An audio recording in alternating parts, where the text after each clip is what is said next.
Good morning, good afternoon, good day to everybody. Thank you so much for being patient with our tech difficulties. To be quite honest, that's a great jumping off point. Every single person on this call has had something like this happen over the past 8 to 9 months. Yes? Just a little bit of nodding of the heads. Yeah, we all have done it.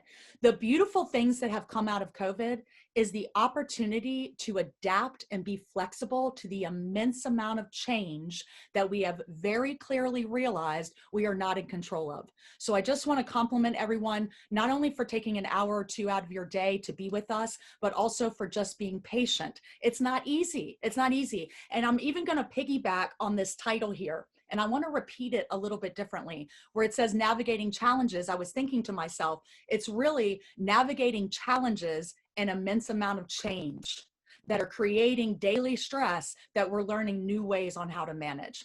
And then the EAP orientation that will follow is going to give you guys as the leaders, because I know I'm talking to all the leaders right now, it's going to give you an opportunity to have an amazing resource to not only offer yourself and your families, but also your entire work tribe. Let's get started. And again, just thank you for being here. Okay. I really want to spend the majority of the time teaching and sharing with you usable tools that are going to help you move through the holiday season, which I know can be very stressful, especially with COVID upon us, and move into 2021 with a little bit more grace and a little bit more ease. But let's just look at what we're going to discuss today. So most of the impact of the CO-19 that we've been dealing with, even when we get to those slides, we're not going to spend a whole lot of time on that part, mostly because we've already been dealing with that. So I want to make sure that we navigate through that as quick as we can to get to the places where it's not only going to raise your energy level when you get off this webinar today, but also give you some positive food for thought to share again with your personal tribes and your work tribes. Discuss strategies for coping with unexpected challenges. And I just want to pause here for a second and I want to share something that you may not have thought about in this way. You see here where it says unexpected challenges and uncertainty. What's the truth of this?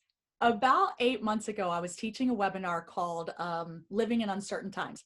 And my husband was amazing, asked me what the topic was. I told him and he laughed and he says, isn't it funny that we're talking about living in uncertain times, but life has always been uncertain. It's uncertain from the moment you're conceived until the moment you go. It's always been uncertain. But one of the things that happened during COVID is when all of our patterns, beliefs, daily habits, work routines, life routines, when all that changed, it flatlined what we had leaned into for certainty. So a lot of those daily routines allowed us to believe that life was certain. It gave us the illusion of certainty. And when all that change happened, those illusions came crumbling down. But the good news, because we're going to keep this positive as much as possible, the good news is it gave you an opportunity to look at what are the habits, patterns, beliefs that are working for you and which ones aren't. So all that's been the positive of the last 9 months. Identify practical ways to manage stress during any time. Whether it's COVID or economic crisis, is stress in general, and being able to look at stress differently. Identify resources. Me and Lynn will be piggybacking on that and delivering a ton of resources for you today. So I do want to invite you to have a pen and paper. You may want to write some things down. So please feel free. And Lynn and I will be working as a team throughout the whole hour of also putting things in the chat box for you. So if I say something that you want to hear again, please just write in the chat, hey, can you repeat that? And we'll make sure you get that information in the chat box. Conclude with an overview. Okay, perfect. And identify resources to support individuals and families, because not only are you here as leaders for your work teams, but also your home teams. Okay. Oh, yes, Lynn, thank you. You know what's, Lynn, can I just laugh for a minute and say, I thought I was manning it. I'm sitting over here clicking the slides and completely forgetting I'm supposed to say next. This is the story of our lives, right? This is the story of our lives. Okay, 2020. Now we're not going to stay on this slide very long. We're not. And you know why, okay? Because the depression is already setting in even as we look at it. What I do want to do, and I know we have pretty high numbers today, but what I would like is the whole hour, I don't talk at you. That's painful for you and painful for me. I want to talk with you and I want to interact. Normally I start the first 10 seconds with that, but I went on a little tangent, so thanks for your patience. I want to give you the opportunity, even though I know everybody's calling in from Virginia today, I want you to tell me, are you working from home or the office? Are you working hybrid? So home or the office, hybrid, and give me one word that you're feeling today. Maybe it's one word that you're feeling today. Maybe it's one word that you're feeling when you look at this slide. Either one is fine with me. I'll go first. Heather Dunning, Richmond, Virginia, working from home, sort of hybrid because I do go out from time to time to work. And my word of the day is hopeful. What do you have? Let me know. As I continue with the slides, I would love to hear from you. Oh, next slide, please, Lynn. So we have working hybrid. My word is balance. Hey, beautiful. I love that. Home and optimistic, home and ready, hybrid, grateful. Yes. Home, stretched. You're not the only one stretched. And stretched really goes with overwhelmed too. Working from home, grateful. Love this. Love this. Hybrid, rushed. Mostly home, but occasional office. My feeling today is at ease. Man, we've got some positive energy here. Home, uncertain. Thank you. Working from home, flexibility. Yes. Oh my God, I'm so excited to be talking to you guys today. Hybrid, stress. You're not alone. Working from home, thankful, especially coming off of a holiday week. Hybrid, overwhelmed. Working from home, productive. Woo woo. You're inspiring us all. You're inspiring us all. It's all about how do we keep moving forward. In office and feeling grateful, working hybrid, overwhelmed. You guys are amazing sharers. Thank you so much. And I love this hybrid possibilities. That's right up there with hopeful. Mostly at home and alone. Let's send some love out. Sometimes those of us that have had families and have been working with spouses and partners that have been in virtual reality with us, there are also people who have gone through this pandemic completely by themselves. And if we could just take a moment to just do a little shout out and send a little joy and sunshine that way, that would be wonderful. Working from home and tired. Thank you guys so much for sharing. That was beautiful. I love that. And part of the reason I do that is not only to see you, because I'm not looking at your pictures, and it gives me an opportunity to kind of come into your world a little bit. And then it also, thank you guys so much. And then it also allows you to realize you're not alone. You are not alone. Regardless what side of the fence you're on, there are other people feeling exactly the same way. And now more than ever, we need that reminder. Working primarily home. Adaptability. Yes! That's the word I'm going to piggyback on. That was the one that just came in last. So adaptability is really one of the key ingredients to resiliency. And resiliency, every single one of us on this call right now is incredibly resilient. Remember, if you've already made it through 2020 and you're here to spend time with us today, you're doing a lot better than the voices in your head may convince you you are. So I just want to make sure that you remember that not only in the beginning of this webinar, I most likely will repeat it at the end as well. If you're stressed, you are not alone. Let's see if there's anything to grab from this slide. Okay, this second one I really want to focus on. So change in smaller doses is manageable for most. We can all simply agree with a raise of hands, right? That this amount of change that each and every one of us across the globe, not just in Virginia, not just in our country, but across the globe have gone through is more than most of us have ever seen in our lifetime. Oh, I'm getting a little emotional. Oh, sorry. Thank you for your patience with me and the human experience. And that's really some of the things that have come out of this change. Patience, flexibility, adaptability, willingness. We have evolved in a super fast way that maybe nothing else could have allowed us the opportunity to do. Fortunately, with support, resources, and self-care, we can be resilient. The last couple slides, we're really going to be focusing on the support, resources, and self-care, so I will save the conversation for those slides. Awareness and a willingness to take action will go a long way. Remember, you guys are here. So if you're here on this call doing this, you're already aware of what's happening and you're already willing. So give yourself a little tap, tap. Lynn, may we switch? Thank you so much. Okay, Lynn, if you could write this in the chat box for me, I want you to write the acronym HALT, H-A-L-T, and it stands for hungry, angry, lonely, tired. Thank you so much for doing that. So that's going to be coming to you. Please feel free to write this down. This is wonderful to remind yourself of. And for those of you that are parents out there, I'm not going to ask because it'll just take up too much in the chat box. but I know I have parents, basically in Virginia, parents of virtual learners, possibly hybrid learners. And I want you to not only adapt or adopt this acronym for yourself, but also your children, teaching them, educating them on it, and your work teams. So what is HALT? Hungry, angry, lonely, tired. Who are we responsible for the halting? Unless you have small children, maybe under the age of 12 or 10, and you might be responsible for theirs, you're really primarily responsible for your own. And when I look at this slide and all of the questions on it, HALT is what comes up in my mind. So if you're getting ready for a big team meeting, if you're having a confrontational conversation with a loved one, if you have to travel out of town and you've got all this fear coming up, I want you to check in with this acronym and ask yourself, am I feeling any one or more or possibly all of these things?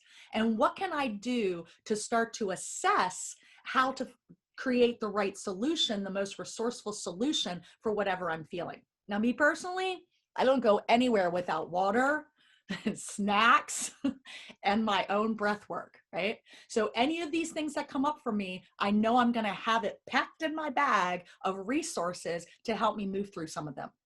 When you're looking at the assessing your stress, another way that, feel free to take a screenshot of it if you want, or write down the ones that resonate with you.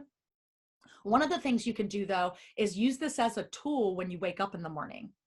Now, the first 20 minutes upon waking is our most crucial time of the day. I want you to start asking yourself and just noticing, how are you waking up in the morning? What are you allowing in the thoughts in your head in the first 5 seconds to 20 minutes upon waking? Do you find yourself going, oh, I gotta get up. Oh, it's another day. Oh, I'm so exhausted, right? That first 5 seconds is huge. So if you have to write down what it is you want to say to yourself, have it next to your bed, have it as a screensaver on your phone, especially if you're in the habit right now of picking up your phone as soon as you wake up. If you have something positive as a screensaver, if you do reach for your phone within the first 5 minutes of waking, at least that will be the reminder of saying, okay, today's a good day. Today is a good day, and I am ready to get up in the most positive way possible, take a beautiful, wonderful shower. Now, I know sometimes when we're working from home, some of those daily routines have fallen by the wayside. And sometimes we don't even get dressed from top to bottom anymore. Can we just giggle about that? Can we just giggle about how we're professional on the top, maybe not so much on the bottom? So just starting to look at, what do you need to shift in your current routine right now to create more energy, more enthusiasm, more connection, more joy in your day-to-day living? And if that means giving yourself a little bit of extra time, even if you don't have to leave the house, even if you don't have to go into the office. I had a webinar attendee share with me that they started dressing up intentionally. They had dressed down for 8 months, and then they started dressing up, and they realized that the more they dressed up, the more they showed up. Isn't that interesting? And it's not about clothes. Please don't think that I'm a fashion police by any means. It's about energy and color, fabric, lights. I even got this new ring light. Do you guys love it? It's so awesome, right? Whatever it is that's going to add to your day and not subtract from it. Lynn, can you switch? Next slide. Thank you so much. Okay, I just have to move my little chat bar. All right. Okay, now here's the things that I really want to focus on. We already understand the stress. We know clearly the weight that is on all of our shoulders. We don't have to spend a bunch of time with that. You know, that's just going to make everyone feel a little victimized. What I do love, though, is the positivity that came through this chat box a minute ago. So let's start to look at the tips to manage the stress we just mentioned. Limit exposure to media. Shoot me a raise of hands. How many of you have already done this? Just a simple Y in the chat box for yes is fine. Just to kind of see how many have already started to realize that this may be an issue and have already started to maintain it and manage it. Now, yes, thank you. I had a feeling it was going to be a large number. And part of it, we're not going down into a political discussion in any way, shape, or form. I will say, though, that I noticed many people jump off media when the political primaries were happening. Now, as we're coming into a whole new season of that and a whole new season of COVID stress, people are starting to feel, when is this going to be over?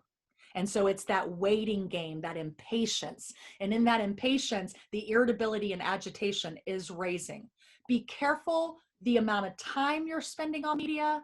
There are even apps on your phone that will actually show you how many hours a day you're spending on it.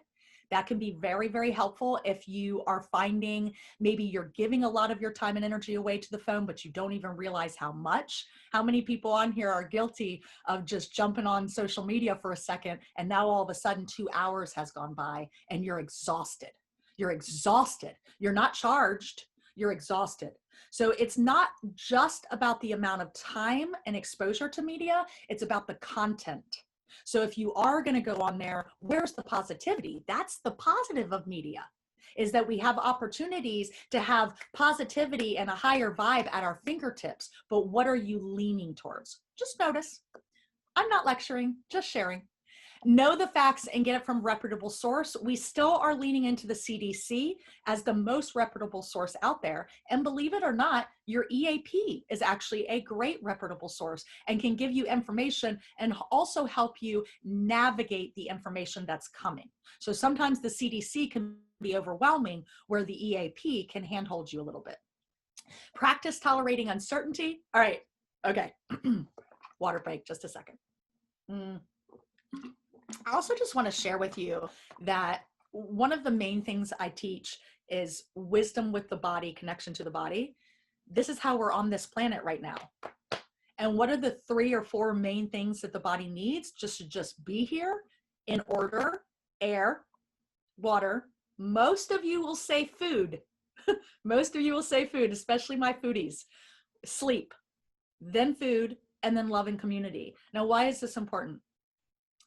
Because throughout the whole entire hour, you're going to see me drink water. And I know clearly most of us are severely dehydrated.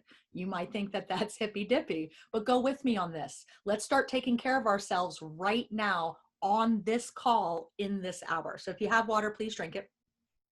All right, practicing tolerating uncertainty. Remember, life's always been uncertain. From the moment you're conceived until the moment you go, there's never been a time on our planet when it was certain. Never. So if you can come into loving acceptance about that right now and realize that that part's not going to change. Remember that quote, and Lynn, you could totally write this quote down if you want, only if you want. The only thing constant is change. It's a quote every single one of us have probably heard at this point in our lives, but leaning into the truth of that is going to be almost a boogie board, a metaphorical boogie board to help you navigate some of the rough waves that we've already gone through and will continue to go through in the years ahead. Visit with friends and family virtually if this is something you enjoy. One of the main things I want to focus on when we talk about anything throughout this hour on friends and family is really ask yourself, what are the relationships right now that are currently feeding you? And what are the ones that are draining you? And for some of you, you may, and maybe all of you, but I can't speak for all of you, and feel free to write in the chat box if this is true for you.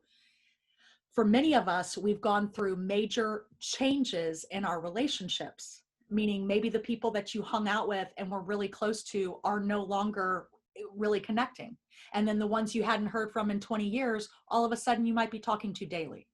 So allowing that flux to happen and really letting go of any judgment on yourself or your friendships that might be coming up when a friend or family member starts to become distant or starts to wane.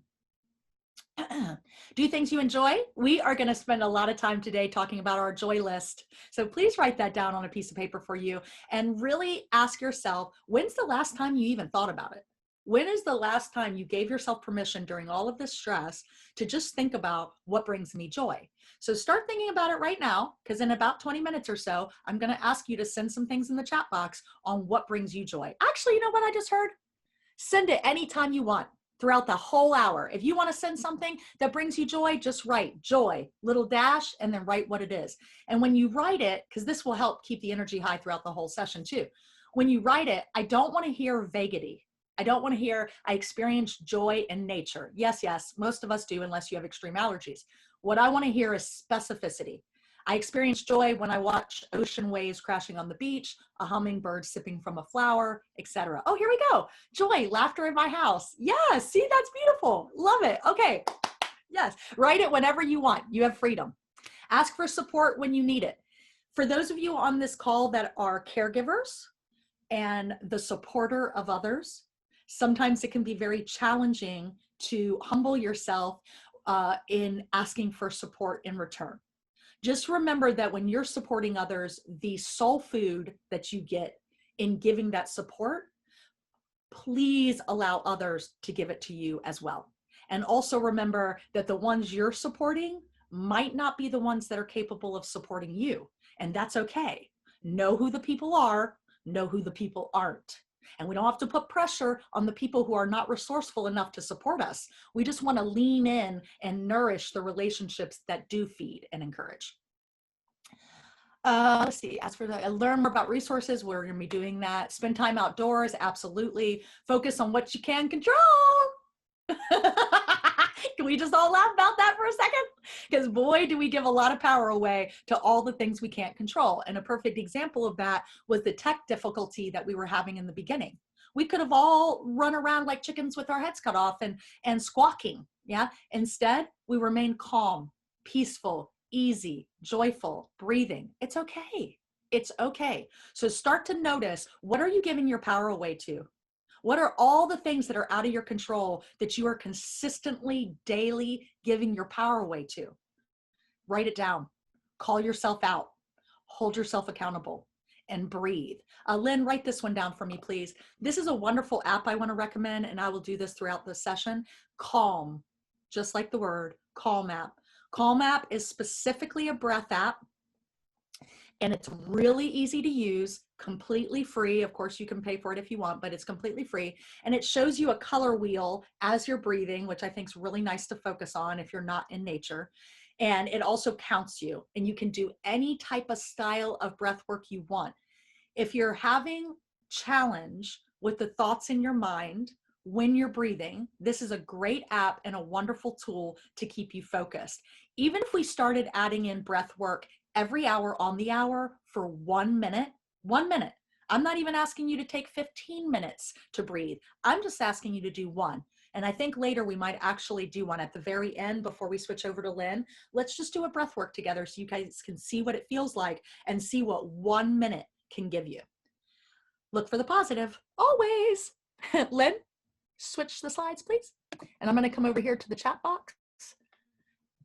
For some reason, it's not allowing me to scroll. Oh, there it is. Okay. Oh, you guys really sent in some joy. This is wonderful. I just love it. All right, we'll go fast. Joy, crafting, hugging my grandchildren, walking my dog in the quiet woods, listening to the leaves crunch under our feet. Okay, can we just smile at that beautiful description? I just love that. And it even made me feel joy just reading it. Because you can see it in your mind. You know, visualize. Are you visualizing catastrophe happening? Or are you visualizing this? It's a choice. It's a choice. Joy, the hot cup of coffee in the morning before my boys wake up. Love it. Watching the birds in the backyard. Yes, because the sounds and it. Beautiful. Hearing my wife's laughter. Oh.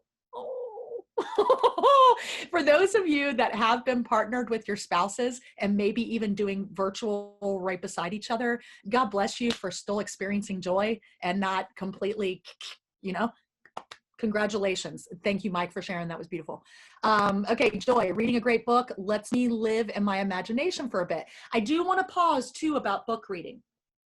For those of you that love to read, really thinking about, am I reading something that is creating more fear and anxiety, you know, suspense and things like that, and fight or flight, or am I reading something that soothes my soul and brings joy to my heart? I'm not saying that you always have to do joy reading. However, if you are feeling stressed, anxious, worried, etc., what you're absorbing through reading can make a difference. Joy, decorating for the holidays, standing in the sunshine, even when it's cold outside, taking pictures of nature as it changes. Love that. That's beautiful. And thank you for staying positive during this holiday season. It actually reminds me, I got this beautiful meme this morning, and I just want to read it to you. Are you ready? The sun tried outshining me this morning. I smiled and said, we'll see who's still shining at the end of the day. Isn't that great? I just love that one. It's so good. Okay.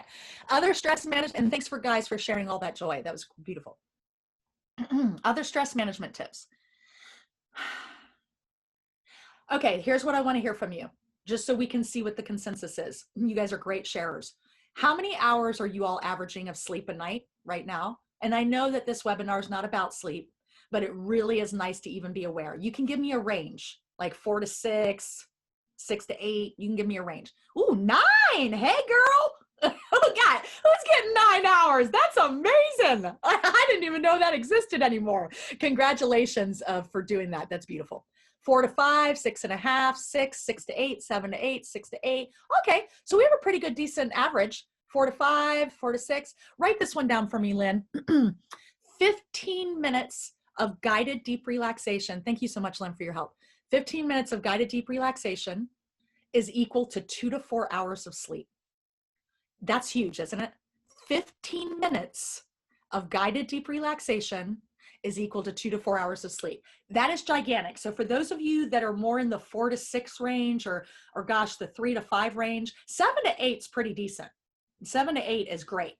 Even 6 to 8 is pretty good if you feel like you have opportunities on the weekend, or maybe when a work call gets canceled, to kind of rest and bring yourself in, or create a movement practice for yourself to help you sleep better and deeper during those 6 to 8. Sometimes it's not even about the length of time, it's about the depth of sleep. So I've been a hypnotherapist for almost 20 years, and I will just share, I know a lot about brain science. And so that's where some of the information comes from today, just so you guys know the background. But I will share this: the depth of sleep is more important sometimes than the length. And that's why this 15-minute guided deep relaxation could be a great way if you're just feeling you need a charge. And you can find that for free on YouTube, and find somebody's voice that you actually resonate with. If you don't resonate with someone's voice, it might be hard listening to the guided meditation. See what else is on here. Maintain a healthy diet. All right, my foodies. Okay. We're in that holiday season. Yeah, we're in that holiday season where there's pies and turkey and mashed potatoes. I think Dave shared with us yesterday, okay, we're done eating turkey for lunch, breakfast, and dinner. We are finished with that. What currently are you doing for your healthy diet eating? You don't have to send it in the chat unless you want to. Oh, baking with my daughter. That's beautiful. Thank you for sharing. You don't have to share it on chat unless you want to. I will simply share this with you guys though. Since this is not a nutrition webinar, I'm just going to give you 2 little things. Are you ready? 1, 80-20 rule. 80-20 to the best of your ability. And if it's 60-40 during the holidays, that's understandable. But 80-20, 80% of the time, eating what energizes your body and what your body wants to be eating. And at this point in our lives, most of us know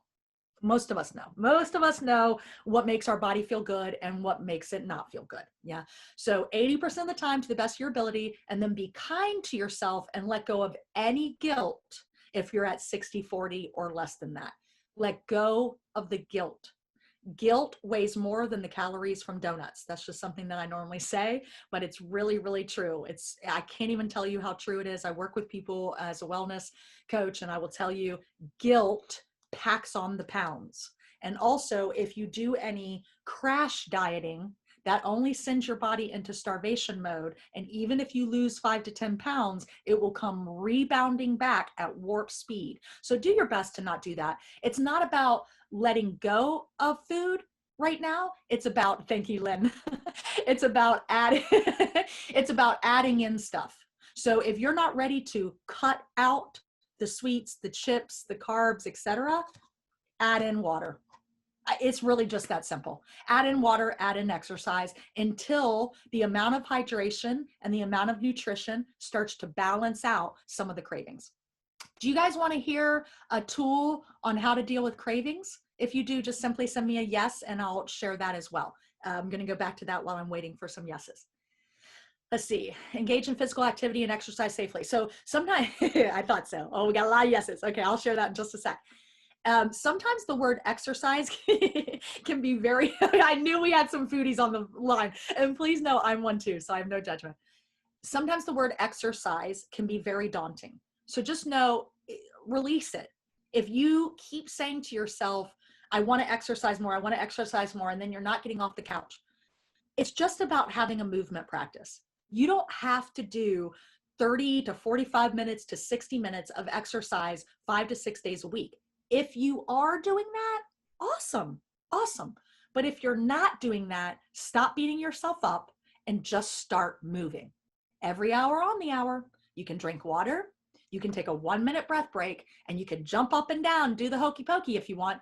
3 minutes of your time will literally make that next 57 minutes of your hour not only go by smoother, but also more focused, more productive, more connected. All right, ready for the craving tool? And then we'll go on to the next slide. Ready? Here it is. I will admit that I did not create this. I got it from Deepak Chopra about 10 years ago, but it worked really well. So here's what you do. For any craving you have throughout the holidays or beyond, you're going to set a timer for 5 minutes. And Lynn, if you want to write this down for them, you can. I'll go slow. So here's the tip. Set a timer for 5 minutes. Drink water. Take a breath break. And ask yourself, what are you really hungry for? Now, when you ask that, that does not mean, am I hungry for salt or sugar? What it does mean is, am I bored and hungry for activity? Am I lonely and hungry for love? Am I exhausted and hungry for sleep? A lot of us are guilty of that late night eating. And oftentimes it's because we're exhausted and our mind is confusing the signals that we're getting from the body. If you take that 5 minutes and you set the timer, you drink your water, you do some conscious breathing as opposed to your autopilot breathing that you do all day, and you ask and answer, what am I really hungry for? I can only tell you, I use this exercise myself and it absolutely is effective. Try it out. Let me know how it goes. If you have any questions, please feel free to ask. So let me look at what Lynn's got. For any craving you have, set a timer for 5 minutes, drink water, take a breath break. Yep, that's it. Yep. Are you bored, lonely, exhausted? Exactly. And it could be anything. It could be anything. Agitated, angry. It could be anything. Confused. Okay. And this will help you with your emotional eating. It will really help you own what might actually be coming up for you. Minimize stressful situations that might be kind of challenging right now. Set and maintain boundaries is how we help balance out the stressful situation. So if you're noticing that you're just living in a whole big bucket or bowl of stressful situations and you can't see a way out or a way to minimize, that's okay. It might be time to really implement and set and maintain the consistency of healthy boundaries. So one way to do that, go ahead and flip to the next slide, Lynn, is to understand what you're saying yes to and understand what you're saying no to. For everything you say yes to, you're automatically saying no to something else. And we don't always think like that. But for example, just so you guys know where I'm going with this, let's say you get invited to the holiday party or some type of thing that's happening in the next couple weeks, but you're really exhausted and just not in the place to engage. If you say yes to the party, you might be saying no to self-care. So as you're using your yeses and nos throughout the day, really assess and ask yourself, is this the best use of my time overall? Practice mindfulness. Oh, please write this down for me, Lynn. Mindfulness is a quality. Meditation is a practice to enhance that quality. Mindfulness is a quality. Meditation is a practice to enhance that quality. So mindfulness and meditation, and these are words that are overwhelming our systems right now on our phones and on media, and we're seeing them all the time, and they're beautiful, beautiful words. But I really want to bring it home to you. You know, sometimes there's a lot of negative connotations around them, or limitations, or resistance, or I don't know how to do that. They're two very separate things, but they go together like peanut butter and jelly. Okay, they enhance each other and they help each other, but they can be experienced separately. Mindfulness is a quality that you can invite into your life every day in every way. When you're eating, when you're cleaning, when you're shopping, when you're driving, it's just a state of choosing to come off autopilot and be fully present and conscious in what you're doing.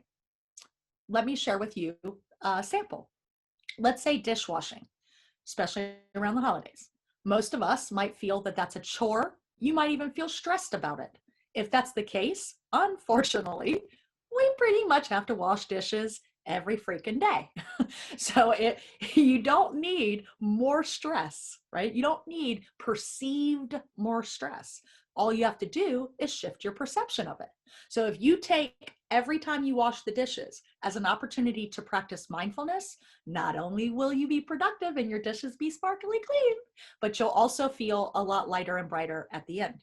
There's two different ways you can do it. You can either approach the sink and do kind of what I call the Karate Kid. I don't know if everybody remembers that movie. Remember that from back in the 80s or 90s, the wax on, wax off, and wash the car, right? It's the same way. You can inhale, exhale while you're washing the dish and just use it as a mindfulness tool and breath.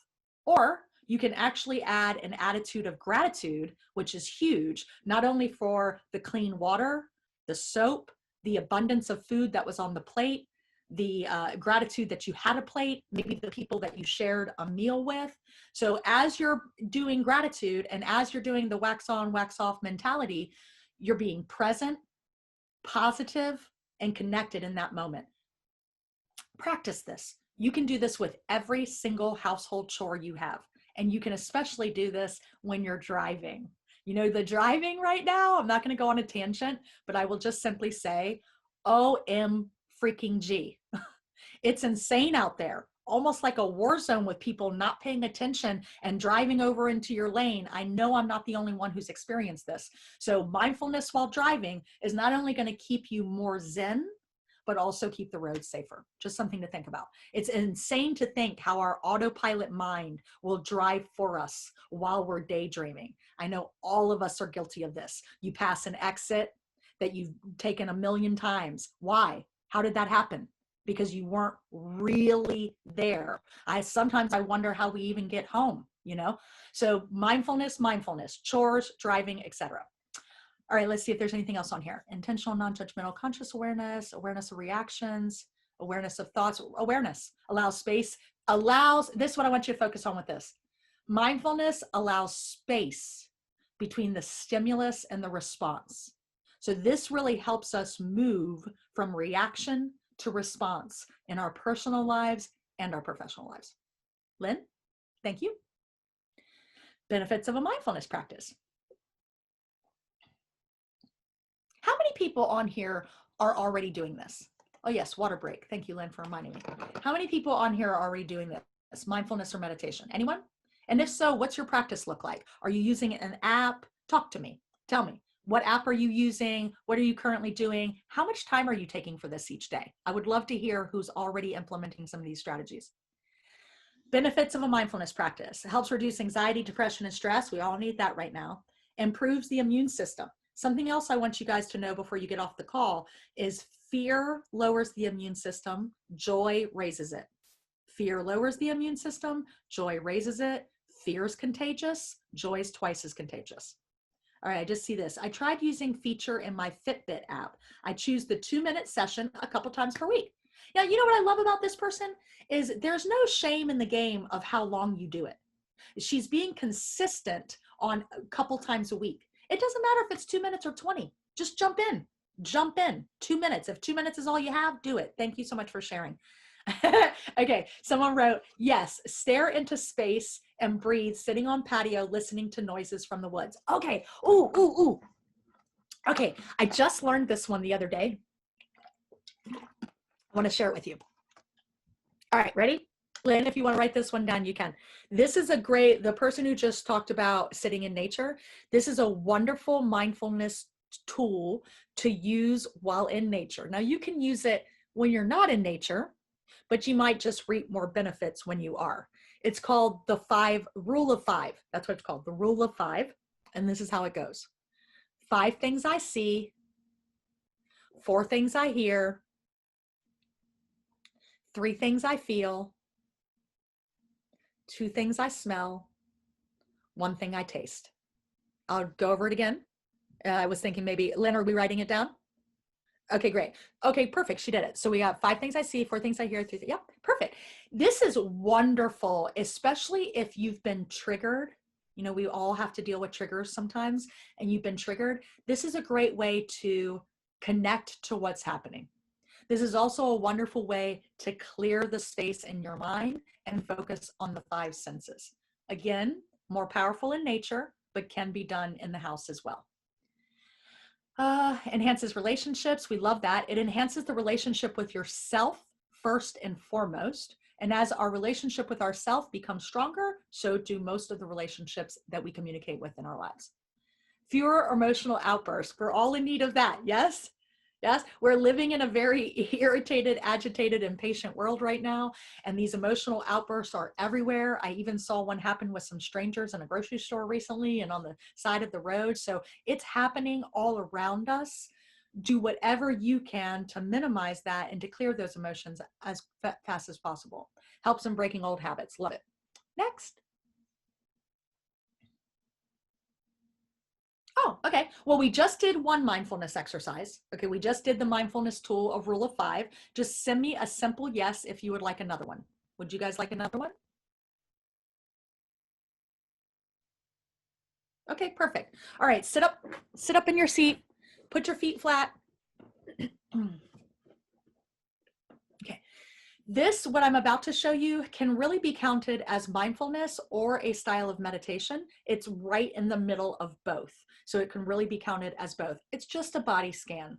For some of you, you may have already done this. You might already know how. For others, this might be the first time ever in your life. Okay? Sit up nice and tall, hands either in your lap or on your body, whatever feels best to you. Close your eyes for a minute.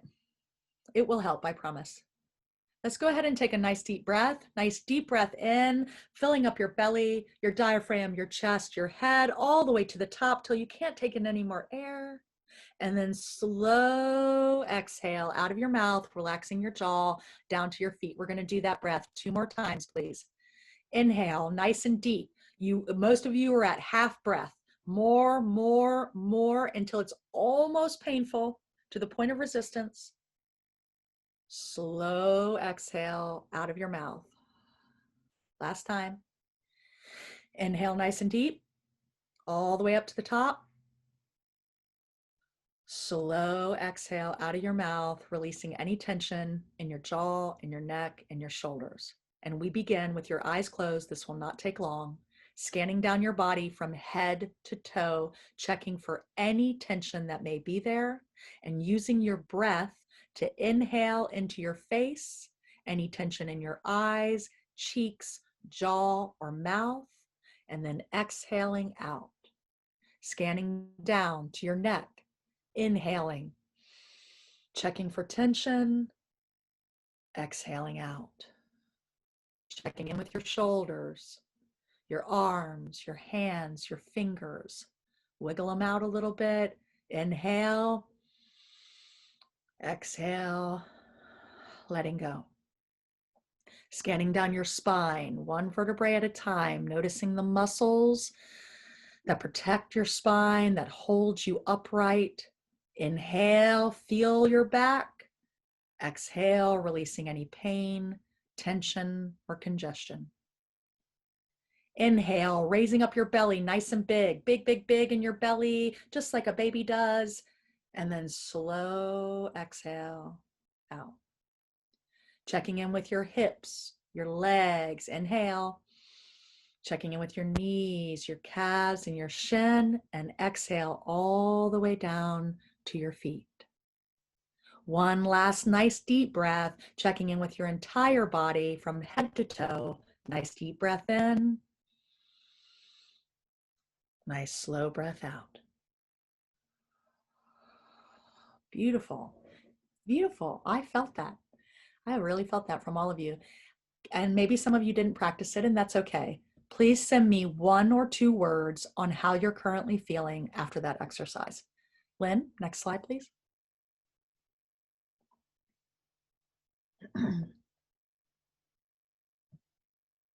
Calm, calm and relaxed. Calm and relaxed, relaxed, peaceful, better, refreshed. Love this, guys. This is beautiful. Relieved, relaxed, beautiful, beautiful. Love it. And here's the thing. That was less than 2 minutes. It was literally less than 2 minutes.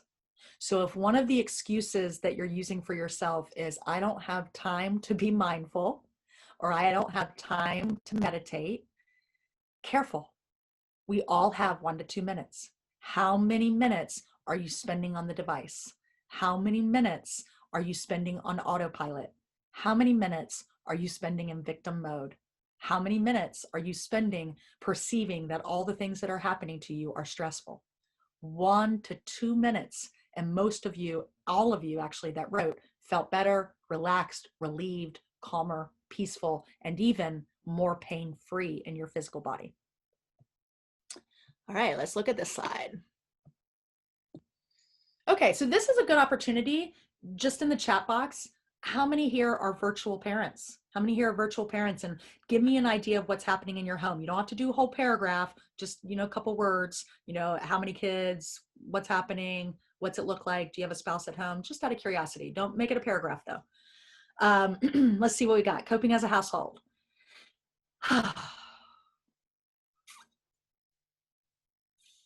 Create family rules, ensure one-on-one time. Actually, let me ask you this. For those of you that are dealing with this, what is one thing that you're doing? What is one thing you would like to do better on the list? You don't have to write it because it's going to get too cluttered in the chat box. It'll take too much time. But really ask yourself, use this slide as an assessment tool.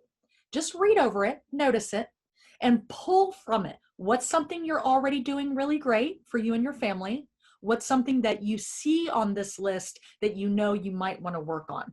If you want to write in the chat box what you want to work on, you're more than welcome. But that's up to you, totally up to you. So we have some empty nesters. Thank you for sharing. Both parents home and one toddler in daycare. Thank you for sharing. And I know many of you are virtual parents. So even if you didn't choose to share, I'm quite aware we have them on the line. Create a household checklist. I love that. Most of the kids at this point in all age groups are pretty aware of how to stay safe and what the rules are in the house. If you feel you need to go over them again because there's been more connections or more time with friends or less mask wearing and you kind of need to go over the rules again, then please feel free to do so, especially going into the holiday season. I can only tell you I have a 14-year-old. We talk about this stuff all the time. She does not want to be inundated with information about COVID. She doesn't. She just wants to know, what is she allowed to do? What isn't she allowed to do? That's it. It's too much stress for her to navigate through all the information that's out there. And she's been very clear she doesn't want it, but she is willing to be guided on what to do to stay safe. So consider that, especially when you're talking to younger children. They don't want to know all the stuff from the CDC. That's not for them to carry. They're carrying enough weight right now. Oh, that made me emotional. That's the mom in me. That's the mom in me. They're carrying enough weight right now, especially if you have a child that's not going to school and doesn't have the interaction with classmates. They might even be experiencing isolation, loneliness. Concern yourself with that, as opposed to concerning yourself with all the rules and regulations. Do that to the best of your ability. Set what feels best to you and your family. Have a quarantine if you don't already. I imagine at this point, everybody has one, but there might be some families that have completely isolated that have chosen that that's the safest route for them, especially if they have an immune compromised family member at home or child at home. Some of you might have quarantines that you feel safe with. Do what feels best for you and your family that aligns with your value system and your safety measures. See if there's anything else we can grab from here. The work on respectful family communication and boundary setting, I'll be honest, we use hand signals. We use notes that we put on the back of our computers or on our door to let other people in that, because we have 3 people working from home in the house, my husband and I and our virtual learner. So we do everything we can to be respectful for ourselves and respectful of them, letting people know if we're going on recording and can't be disturbed. Most of this stuff's already been worked out though. Let's see what else we have here. Son living at home, finishing PhD and teaching online and going to lab for his experiment. Stressful learning to treat him as adult. Woo! Listen, this has been coming up a lot on the webs, is parents that have adult college age kids at home that range anywhere from 18 to 30 something. And there's this gap between how do we treat them like an adult and then also deal with the decisions they're making that might not feel safe to us. And in the same way, battling patterns of parent-child relationships. Unfortunately, I can't go deep into that today. That would be a whole hour unto itself. But I can say the EAP is a wonderful resource for therapy sessions that either you or your adult children might be able to benefit from during these stressful times. Sleep schedule for 3 sons, 1 mid-20, 1 college freshman, and high school freshman. Oh yeah, I send love out to you. That's a lot of testosterone in the house. And I hope everybody is being as active as possible. Remember, all this virtual stuff, if you're not in the office, or even if you are and you're constantly on the computer all day, we're not moving. One of the rules that we've created in our house, and we don't have many rules, I'll be honest, but one of these main rules we have is every single day, no matter what the weather is, you are going to go outside. You are going to go outside. If it's walking the dog, if it's standing outside on the porch, I don't care. I don't care if it's raining, take an umbrella. This is a rule that we have enforced in our house, both for my husband and myself and our daughter. And I notice that if we skip a day, the gray, and do you know what I mean by when someone starts to look gray and very meh, very, yeah? Notice this in your children, please. Notice this in yourself and get outside even in the middle of winter. Just dress appropriately. Lynn, thank you so much. Intimate relationships. And thank you guys for sharing everything you've shared. Communication is key, absolutely. If you are sharing a kind communication, compassionate communication, awake communication, forgiving communication, accepting communication. You know, it's like, what type of communication are you having right now? It's not just any, it's a specific type. Are you currently implementing a more compassionate style of communication with the voices in your head and the people outside of yourself? If you're sharing office space, establish rules. Let me ask you this, because I'm not really a slide reader. If you guys look at this, is there anything on this card that you are struggling with right now? Because I know most of you, if you do have a spouse or a roommate that you're doing virtual work with at the same place, most of you have already established this stuff. Is anybody still having issues? And if so, tell me the specific issue and I'll do everything I can to give you an answer. Let's just see. Okay. Okay, thank you. I appreciate that. Let me just read this real quick. Okay, yeah. Okay, the last one, again, is a bigger topic for a bigger day, but please, please, please call for help. I've actually been thinking about that, about the people that have been trapped in a house with an energy that might not be pleasant, and might not only not be pleasant, but could be abusive, destructive, violent, etc. Please know that you are not alone, and please know that we're here to support you. And if you're even concerned about a loved one that might be going through that hasn't spoken up, you can actually call your EAP, get the resources you need, and share that with the person that might be struggling. So just know we're here to help you in whatever way we can. Multitasking is a struggle on all levels. So this came from one of your sharers. Thank you so much, Kim. I appreciate it. I see you sent it to everybody. All right, multitasking. All right, I know what I'm going to talk about with this. Okay, here's some information that you might not know. 2 pieces of information. 1, and I told the panelists this, so they'll hear it for a second time, but hopefully they won't mind. As humans, we went from about a 7 to 8 minute attention span to approximately 45 seconds. 45 seconds! I want you to really wrap your mind around that for a second. That's a very short amount of time.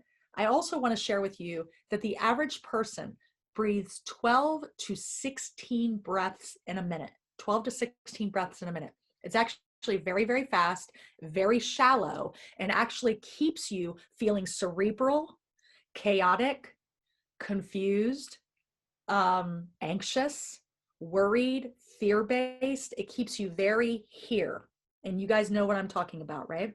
Now, I say to people, there's no wrong breath. If you're breathing, you're alive, and that's an amazing thing. However, each and every breath will produce a different reaction. So that shallow breathing will produce all the reactions I already mentioned.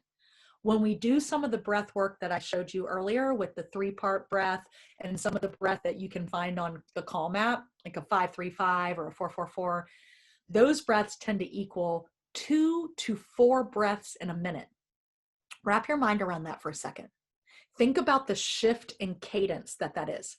You just went from 12 to 16 breaths to 2 to 4, right? That's 4 to 5 times slower than what you're normally breathing. For those of you that are multitasking, but feeling frazzled by it, shift your breath, shift your cadence, and believe it or not, you will be able to get more done with less stress and less hassle.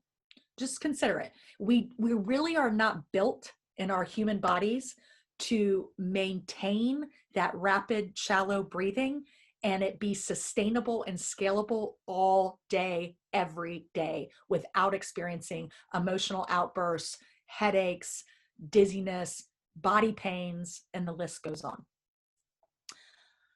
I'm ready to shift to the next slide, please.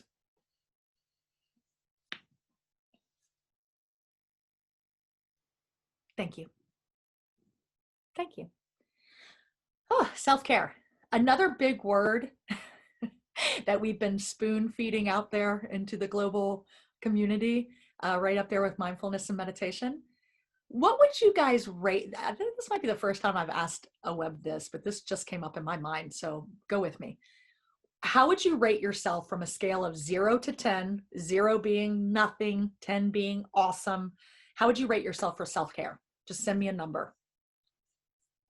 I teach this stuff and I will be completely vulnerable and transparent with you and tell you I'm probably at a 6 or a 7 right now. I'm moving up to a 8 and 9. I'm moving up. I know how to move from a 6 to a 9, but right now currently at a 6. So this is a great way to assess yourself throughout the day and week too. Ask yourself, how's my self-care this week? Where am I at? And do I need to do more? Do I need to say yes to myself and no to the projects or no to the people or no to the parties? Thank you guys for sharing this. And it looks like most of you shared with everyone, but for those of you that didn't, we got 8, 7, 6, 7, 5, 8, 8, 8. We got a lot of 8s. That's beautiful.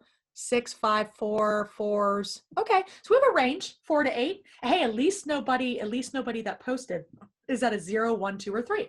So most of you are doing something for self-care, but obviously not at the level that maybe you desire. Let's look at the list. Modify daily activities, meet the reality of current situation. Okay, I read something recently that said consistency is key. Consistency is key, but it's really consistency balanced with flexibility. So even for those of you that have a strong self-care routine, there are going to be days when you're faced with something that gets in the way of it. And it's okay. Just like we want to release the guilt from the donuts and all the pies, we also want to release the guilt from the days when we're not able to show up on the level that we desire or deserve. The more you can be forgiving and kind to yourself, the easier it will be tomorrow or later that day to rewrite your story and shift your perspective and move closer to your self-care routine. But if you beat yourself up, what's interesting is sometimes that keeps you in this vicious circle and then you just stay in the loop. It's like the person I was mentioning earlier where, let's say you're thinking about exercising and you think about it every day. Oh, I need to exercise more. I need to exercise more. But instead you're spending your time binge watching Netflix. No judgment. No judgment. Just checking yourself though. Checking yourself. Are your desires and what you're deserving matching your habits, patterns, and routines? And if they're not, you're going to experience disharmony and disconnect. Harmony comes from when our thoughts, words, and actions are in alignment. Oh, write that one down, Lynn. That's a beautiful one. Harmony comes from when our thoughts, words, and actions are in alignment. Challenge self-defeating statements. Okay, you guys want to learn a tool on how to deal with the inner critic I'm very inside. sorry. I'm going to need you to repeat that for me. Thank you. Oh, sure. Oh, got it. I can't remember what I said. I remember. Uh, thanks for your patience, guys. Harmony comes from when your thoughts, words, and actions are in alignment. Your thoughts, words, and actions are in alignment. Beautiful. Okay, who here would like to learn a tool on how to shift your negative voice in your head? In my line of work, we call it our inner critic. That's just what we call it. Everybody has one. I've never met anybody that doesn't. And some of our inner critics are a little louder than others. How am I doing on time? Oh, I'm doing good. Oh, I'm doing good, Lynn. Oh, okay. All right, here we go. Ready? This is how you do it. So I want every to allow their inner critic to come up for a minute. Now, for some of you, it might be talking the whole darn time, so it might already be real easy for you to grab. Just grab one sentence just for the sake of the exercise I'm about to walk you through. This won't take long. Grab one sentence that the inner critic says. Now, I'll just give you some examples if you guys are having trouble, but some might be around work production, body image, life in general. I'm not good enough. I can't do anything right. I look like blank, whatever it is, that voice that is berating you. Now, two things I want you to know. One, we can't go deep into this, but I'm going to give you as much as I can. One, the inner critic typically tends to be one of our biggest protectors in the psyche of our mind. We don't see it as that, though. We see it as that voice that we just want to hush it. We just want it to stop talking, and the more we want it to stop talking, the louder the voice tends to get. And the reason this happens is because it wants to protect us. So even though its approach is not always welcome, its intentions are actually better than you think. So I want you to at least know that part. Know that. Here's the tool. There's a certain tone and cadence, speed, rhythm that your inner critic has.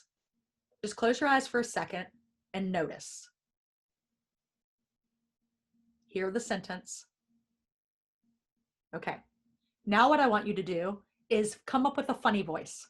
This funny voice can be anything. It can be a favorite comedian. It can be an animated character. It can just be one you make up. It can be a voice that maybe a loved one in your tribe makes. It can be anything you want. I will give you the example of what mine is and what I use.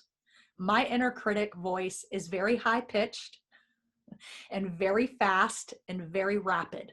Okay, you can't do anything right. I can't believe you think you're smart enough to blank. You have no right to blank. Okay, you guys with me? So my funny voice is Eeyore, because it's the complete opposite. Now, I'm sure all of you remember Eeyore. Oh my, oh bother, I can't do anything right. Okay.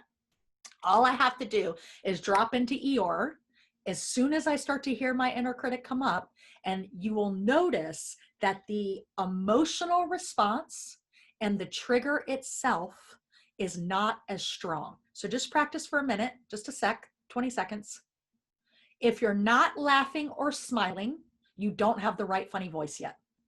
It doesn't mean that the exercise didn't work for you. It just means you haven't found your funny voice yet, and that's okay. For some of you, this might take a couple days or a week to figure it out. It's all right, but here's the good news. Once you get that right voice that actually can cut the energy and influence that the inner critic has on you, you will know instantly you have the right voice. And then this tool can be used when you're driving down the road, when you're sitting in a meeting, when you're getting ready for a big project. It can be used anytime, all day. It takes less than 10 seconds for it to be effective. But if it's not working for you, you might have to take a little bit of time to get the right voice. Does anybody have any questions about that? And could someone tell me if, oh, sure. Okay, sure. Oh, Lynn, are we sharing the hour? Because for some reason, I thought you had an extra half after me. Are we sharing it? Yeah. Okay. It's okay. It's okay. Okay, I'll speed up. No worries. Does anybody have any questions about that exercise? Sometimes it's a little challenging if I teach it on web, and I just have to trust you guys got the information. But if you all have any questions or any positive experience that you just had, can you send it to me through the chat? And let's see if there's anything else on here that's helpful. Maintain a daily routine, including self-care. Maintain a daily routine that energizes you and doesn't defeat or drain you. And really hold yourself accountable for what's happening. Oh, okay, cool. I should be pretty good. Thank you, Lynn. Attend to medical and explore ways to connect virtually with friends and family. I'm guessing nobody has any questions about that exercise. I hope it landed on some of you. Again, it may have only gotten to some, and it's okay. If I got one person, we did good. Explore ways to connect virtually. Who here is doing this? And if so, can you share with the group right now, what are ways that you've been doing this, that it's been working? I've also seen people doing drive-by visits. We've had garage visits where it's open air and everybody's sitting on opposite sides of the garage and, we're all communicating. I've also seen people who have done drive-by baby showers and birthdays and bridal showers where they pull up, they drop the gift, they talk, they vehicle and they leave. I mean, listen, we at least have been very flexible and creative for sure. Oh, thank you. Okay, thank you so much. I appreciate the feedback. Let's see, attend to medical and behavioral health needs, even if this means temporarily switching to virtual healthcare. If you run into barriers or obtaining medication, seek guidance. EAP is a great resource for this. I mean, I can't speak of it enough, and Lynn is going to talk on it fully. And what's great about the information she's going to share is please bring this to your work teams. Please, this is a free service for them. And all of this she can talk about as well, like not only My Strength for Your Mind, but remind me the name of the one, Lynn, the online, where you go on and it's the online service. Just text it to me so I can use the name. Be active. Remember, movement practice. It's not just about exercise. It's just about getting up and moving, even if it's the hokey pokey. Engage in solitary hobbies. Engage in hobbies that bring you joy. It's not just about solitary. If that brings you joy, great. But if it doesn't, don't do it. This is not a time to engage in activities that don't bring you joy. Because remember, fear lowers the immune system, joy raises it. So now more than ever, if we're going to pick a hobby or an extracurricular activity or something to do with ourselves or loved ones, we want to make sure it's bringing joy. Oh, Live Health Online. Thank you. Lynn's going to go into detail about that in a few moments. And can you guys send me some things that you're doing, like I just mentioned? Send me what you're doing that's working for you right now. I would love to hear what is a hobby that you either picked up during COVID or are desiring to pick up, but haven't held yourself accountable for yet. And just let me know which it is. I'm currently doing blank and I love it, or I've been wanting to do blank, but I haven't done it yet. And we as a group will root you on and cheerleader you. Remember this, we just talked about the inner critic. You have an inner cheerleader in your mind too. But oftentimes we use the inner cheerleader for other people and the inner critic for ourselves. But you can actually use the inner cheerleader for yourself as well. So start to get that inner cheerleader louder. Make it the loudest voice inside your mind. And you can't silence the inner critic, but you, not completely, but typically, if you can, call me and let me know how you did it. But you can typically get it to be a little less aggressive and a little quieter. And if that cheerleader gets louder, it balances everything out. Thank you. Okay, so here we have some sharings. Have expanded and maintained large perennial landscape beds around the house, requires daily maintenance. All right, so you know what's cool about gardening is a couple different things. It's like killing 3 birds with 1 stone, right? You're exercising, you're grounding to the earth, you're creating beauty, or you're feeding yourself, because there's all different types of gardening, right? And I mean, that's a win-win. We just did 4 things. We just did 4 things all in one activity. Now I realize that not everybody on here is going to love gardening, but it's really about finding what is the gardening for you. What are you gardening for yourself? I love that. Oh, I love that. All right. I want to listen to books or podcasts, but haven't started yet. All right. Well, may I recommend something for that? So one of the things that I've been doing is, I'll be honest, I'm kind of a cheapskate, but I actually broke down and spent money on YouTube, getting the premium on YouTube. So there's no more ads anymore on YouTube. And YouTube has actually been a great reference for motivational and inspirational podcasts, for videos, exercise, movement practice, songs, videos. I mean, you name it, it has it. Now there's also, of course, podcasts and audiobooks, and so many. Audible is a wonderful thing to dip into, and that's a monthly service as well. But we don't have to pay money to do it. I don't even know what made me share that with you. I guess it was just to say, I found a system that worked for me. I found the preferred system that worked for me, and I chose to invest in it. Find the system that works for you, invest in it, and if it doesn't work long-term, cancel the investment. That's the beautiful thing. And there's also so many free stuff out there, and even some Facebook Lives can be very motivational as well and are completely free. So just some different ways that you can go about that. A good book. Man, I just did a couple great books. Oh, write this one down, Lynn. This is a phenomenal book. Untethered Soul by Michael Singer. It actually came out on Oprah's book club about 10 years ago. I've had the book for that long, however long it's been out. It's been a long time. But I actually ended up reading the darn thing. Had maybe read 60 pages in the very beginning of the pandemic, and it changed my experience. I can't speak more highly of Michael Singer's approach in being able to take a complicated concept and making it really easy to understand. And even though I guess it would be in the self-help category, it's a great book, man. I can't speak highly enough about it. All right, let's keep going. Virtual game nights and finding new places to take nature walks and drives. Virginia is one of the prettiest states in the nation. We have so many beautiful things to visit. We've even set kind of a task, or not task, but a goal for our family to explore different parts of Virginia. I'm a Virginia girl, born and bred, but I've lived all over the globe, and it's so wonderful to come back home to this state. And so if we can be grateful even for the state that we're living in and the beauty that it has, that's huge. Thank you for sharing that and reminding me. Another person on a webinar shared with me that what they've been doing is they've been doing virtual game nights, but they've been doing actual old school board games. So they do a Zoom call with their people all over the globe, even on different time zones, and then they set up the board and they do the old-fashioned board game and move the pieces around. That's kind of cool. Again, let's just be creative and look at the bright side of what we can accomplish here. See if there's anything on here. Working from home, plan a family meeting to clarify. Okay, this top one, I would like to believe or assume that most of you guys are doing this, but you very well might not be. And I can tell you, we do this, and it really, really helps the day go by smoother. Because we have a 45-second attention span, even if you tell your spouse or your children what your day is going to look like and the times you have available, please do not count on them or expect them to remember. Heck, I can barely remember what I have on my day. Thank God for Google Calendar, right? So whether you choose to partner up your calendars with your family, some of you may choose to do that, some of you might not like that, and that's okay.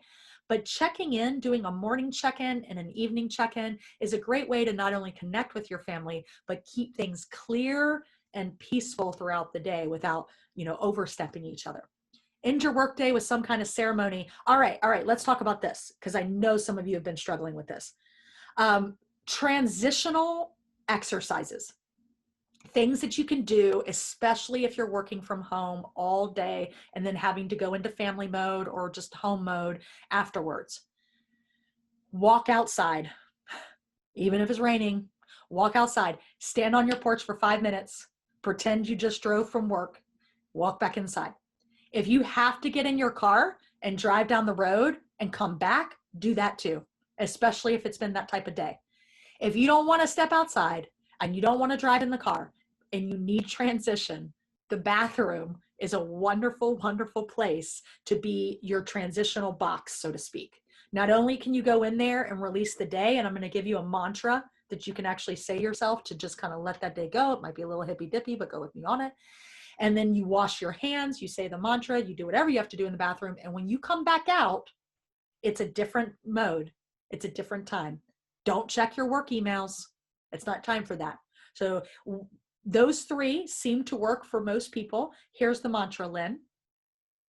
I easily let go of all that is not mine. I easily let go of all that is not mine. We take on a lot each and every one of us throughout the day. You take on your team and your employees' challenges. You take on what's coming from the top to the bottom. You take on what's happening with your kids and your spouses or your roommates or your pets. Yeah. This sentence is a wonderful transition. I easily let go of my day. I easily let go of what doesn't serve me. You know, consciously do this. This is part of mindfulness. This is part of what we've already discussed. Set boundaries at home and work. Ask for help from family members if you're feeling overwhelmed. Seek guidance from your manager regarding the need for any accommodations. Who here feels like that? Who here feels like they're already doing these? Simple yes is fine. Plan fun activities with your family. Remember, joy list. Do the joy list with your family. I want your joy list to have over 50 things on it. Is that too much to ask? Okay, maybe that's too much to ask. I just heard that's too much to ask. Can it have 5 things on it? Can you start with 5 and your goal be to add 50 by the end of 2021? And that means every little thing that brings you joy. Some people focus on gratitude list, joy list, gratitude list. It's similar, but different. Similar, but different. Joy list is almost like the action, the thing that you can put into action that's going to bring you joy. Gratitude is what happens after you've experienced joy. But they too go together like mindfulness and meditation. Yes, absolutely. We're almost, yeah, because she's got a whole extra half hour and I can finish up in 5 minutes. No, you don't. Okay, go. Flip. I thought that's what your thing said. My apologies. Oh, here we are. Was that the end, Lynn? Perfect. Okay, that's it. Lynn, I hand the ball over. Thank you guys so much for letting me share. Lynn is going to give you some great information that you can share with your family and your friends and your teams at work. Lynn, thank you for your Thanks, patience. Heather. Certainly. Just wanted to go over a few extra resources that are here for you. Before I get into the EAP orientation, we do actually have a hard stop at 1. So I have a number of slides that I will touch on briefly, but I believe Tishan or someone can get these slides out to you all. And if you would like for me to go over those with you personally, I'm happy to do that. Or if you would like to go over them with your agency, I'm happy to do that as well. Heather, before you go though, were there any questions, or did anyone have any questions for Heather, or anything wanted to go over with Heather before? It's okay, Lynn, you go. Okie dokie. Yeah, so I'm Lynn Vogel. I am an employee of Anthem. I am dedicated to the Commonwealth of Virginia account, and my specialty is in your behavioral health benefits and your employee assistance program benefits. And so I wanted to spend a little time on that. I am speaking from Anthem, and so the benefits that are in the deck are related to Anthem benefits. However, I do want to provide information on the other EAPs that are available to Commonwealth of Virginia employees. Again, EAP benefits are tied to health plan enrollment. So it's based on whatever health plan you may have chosen as an employee. There are some benefits though that are website based. And so if you have an employee that is not tied to a health plan, they can certainly take advantage of some of the website resources. Quickly, I'm going to touch on just some of the highlights. Some of you are familiar with EAP being available for counseling. That is one of our key benefits that we offer. It's 4 visits per issue per plan year. And that actually is available, again, per issue per plan year. The other piece with the EAP that I want to touch on is, although it's tied to an employee and their health plan benefits, it's available to anyone who is in your household. And right now your household may be fairly large, and you may have different people in your household, and it even can be your virtual household if you don't have some of those folks that are considered part of your household that aren't actually physically with you. So these benefits are available to anyone in your household. I'm going to touch on prevalence. This was actually a pre-COVID statistic where 1 in 5 of us will experience some sort of issue where we would benefit from EAP benefits. Live Health Online is a virtual tool that is available. I don't know that I'll have a lot of time to go over this, but if you'd like more information on Live Health Online, please reach out to me, and I'd love to share with you this, especially now before we actually went into the COVID world. This was a virtual option. It's now more important than we could have ever anticipated. For whatever reason, some of my slides are self-advancing, so forgive me if they're going ahead.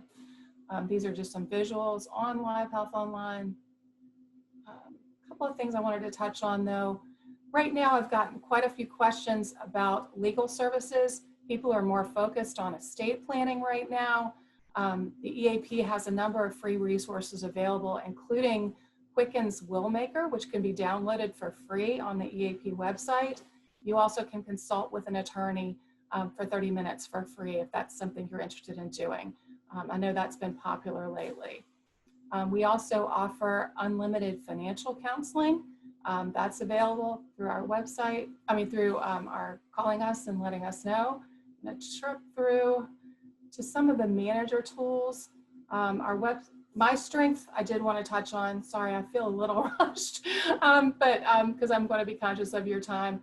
My Strength is a tool that does have mindfulness tools for sleep. You can actually, and I'm so sorry, my slides are advancing for some reason. Because if you're having issues with sleep, you want to have a better sleep hygiene, My Strength is a free tool. You can access it through our EAP website and sign up for that and use it as however you would see fit. I'm going to scroll through. Since there are managers on the call, I wanted you to be aware of manager resources that we have. We can do workshops like this for you and your group. You can just contact me. My contact information is on this slide and my phone number. We also can offer a virtual counselor to you if you experience any grief in the workplace and would like to have a virtual counselor. We can have that available to you as well. You would just call me or call the EAP phone number to access those resources. And finally, I wanted to remind you there is a manager's manual, and that is actually on the EAP website and also on the COVA microsite. These are, it's just a manual that talks about resources through the EAP and what's available to you. Those include how we can help you with consultations involving an employee. Here's some information here. And also tips for if you can recognize signs of substance abuse, tips for supporting employees who are emotionally distressed, any self-care tips also, for you as a manager. And finally, here's the phone number for the EAP website. And finally, here is the QR code. I know they actually included that in the SurveyMonkey, in the chat. There's a SurveyMonkey link. We do want to hear your thoughts on the training. For the QR code, I'm going to turn this over to you, Kate, if you'd like to close us out. Thank you so much, Lynn. And I, on behalf of CMA, want to really thank Heather and Lynn for their time today. I know Lynn threw a lot of information at us quickly. We can certainly make that available to you from CMA. Before you go, real quick, if you would just use this QR code to tell us what you thought about today's presentation, that helps us guide our future presentations. If you're not familiar with this, just hold your phone up to it. A little box will pop up at the top that says SurveyMonkey. Click on it, and there's just 10 brief questions, but it helps us present meaningful content to you. Our outreach this quarter is supporting the CVC campaign. And if you would take a moment when you make your donations, if you would just let CMA know what charities you supported. We've been doing outreach, as you know, every quarter. You could just submit just a list of the charity or charities that you donated to at the Commonwealth Managers, ASSOC@gmail.com. Again, that's Commonwealth Managers spelled out, ASSOC@gmail.com. And in closing, please stay tuned for CMA's spring sponsored event, and a lot of that will be based on the feedback we get from you today. And finally, I would just like to say stay well, keep safe, and happy holidays from CMA. Thank you so much.